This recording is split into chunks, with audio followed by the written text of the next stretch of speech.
Brighton.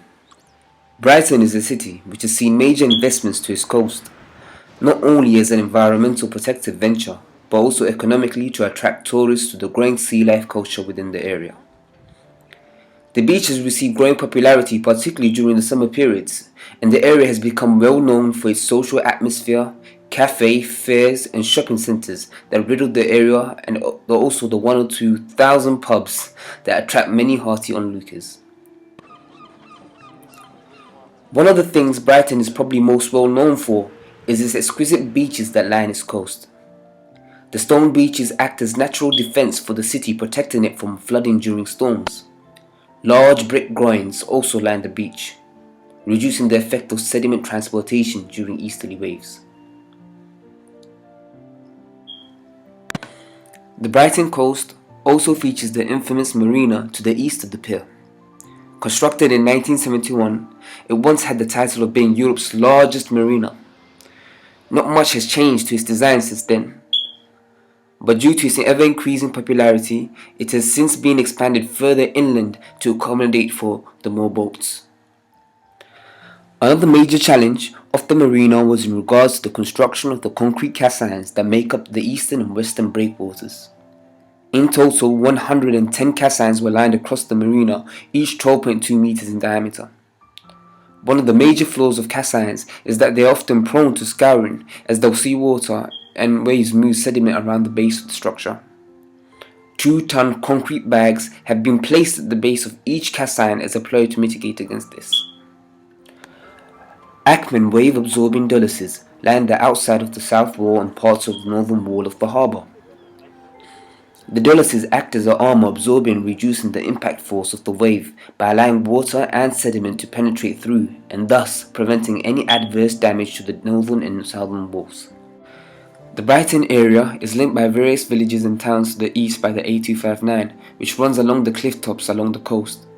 Services such as intercepting sewers and gas and electric lines are also lined along the cliffs. As a result of this, a large number of measures have been put in place to prevent the cliffs from eroding. Much of the cliffs have embedded rock bolts which preserve the integrity of the cliffs, allowing them to stand with almost vertically inclined planes. A large seawall has also been constructed, spreading along the coastline right down to Sooo. The presence of the seawall has led to the protection of buildings like the Roy Dean Girls' Boarding School. It is interesting to note that the seawall, however, does not cover the entire face of the cliff. This is due to the cliffs being designated as a site of specific interest in recognition of the geographical exposure. A different approach has been adapted from Rottingdean to Sooo, where wooden and rock groins have been installed instead of concrete, which traps sediments to help reduce the effect of longshore drift. Further east of Sooo is a town known as Peacehaven. The cliffs and seawall have been left fully exposed to the brunt of the southwestern waves. The lack of beach present in front of the seawall has resulted in deterioration and abrasion, and is in dire need of maintenance. At New Haven, there is a large western breakwater protecting the port and river mouth from southwesterly waves, and a smaller eastern breakwater protecting it from easterly waves. An aerial view of the site shows a large buildup of sediment against the breakwater, forming a wide beach. At Seaford, however, a more conventional approach has been adapted, with the implementation of beach re-nourishment taking place every year after the winter storm and before the summer periods. Also, with the terminal going to capture sediments moving due to longshore drift. Burling Gap is one of the few places at Brighton that has received the full brunt force of the waves. The Seven Sisters Cliffs at Burling Gap has started to erode at a significant rate due to its weak geology of chalk and flints. Reminiscences of rock and chalk can be seen at the base of the cliff, and also evidence of brick and former structures which used to sit on the cliff can also be seen scattered along the shoreline of Burling Gap. Due to the unique geology and coastal erosion process found within the area, it has been designated as both a site of a special scientific interest and also an area of outstanding natural beauty, and as a result has adapted a shoreline management plan preventing any active intervention of installation of coastal defences within the area, allowing the cliffs to naturally erode. This has resulted in the receding coastline, loss of land, and demolition of buildings in the neighbouring area. The Bella 2 Lighthouse is one of the few buildings that has been preserved and has been moved by 17 meters inland, thus protecting it further for an approximate 16 years extra.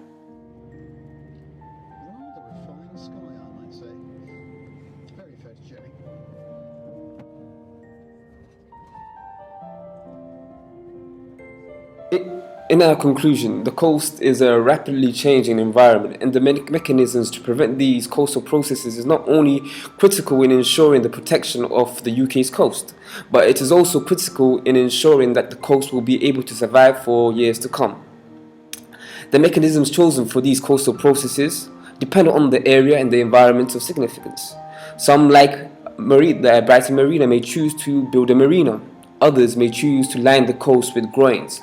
Others undertake yearly renourishment, and some may just choose to do nothing at all. The bottom line decision is, do we need to protect our coast? Only us as engineers can make the difference. Take care.